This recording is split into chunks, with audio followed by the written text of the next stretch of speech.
Hello दोस्तों, गांव की नस मेनका का आप सभी को प्यार भरा नमस्कार। मेरे चैनल में आप सभी का बहुत बहुत स्वागत है। आज हम बात करेंगे कि सफ़र में उल्टी यानी कि यात्रा की बीमारी या सफ़र में उल्टी क्यों होता है, जिसे ट्रेवल सिकनेस भी कहते हैं।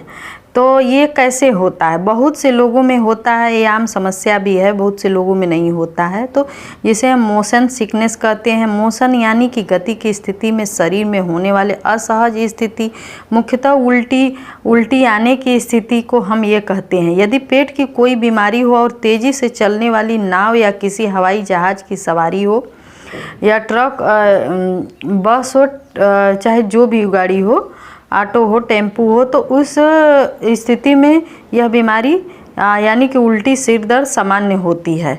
5 से 12 वर्ष के आयु के बच्चे, महिलाओं और वरिष्ठ वयस्कों को दूसरे की तुलना में सबसे अधिक चक्कर आने की समस्या होती है, जो कि 2 वर्ष से कम उम्र के बच्चों में दुर्लभ देखी जाती है। सफ़र के दौरान चक्कर आने को एयर सिकनेस, सी सिकनेस या कार सिकनेस भी कहा जाता है।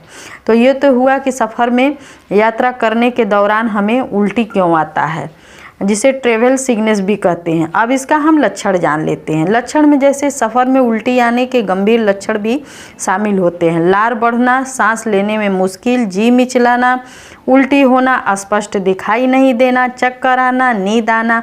अन्य आम लक्षण में भी ये शामिल है, जैसे कि पसीना आना, असुविधा, एक सामान्य भावना, शरीर में परेशानी महसूस करना, सिर दर्द। ये तो इसके लक्षण हुए। अब हम कारण जान लेते हैं।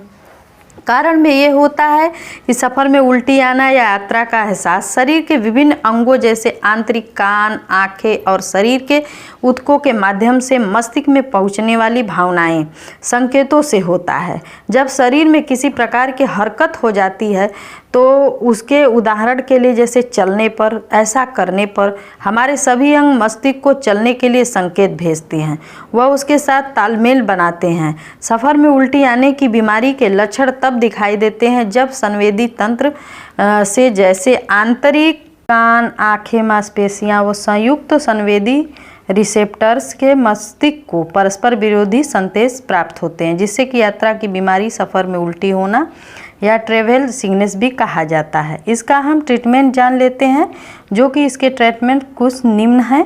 जैसे कि ये दवा यात्रा शुरू करने से पहले आधे घंटे पहले ये दवा लेना है।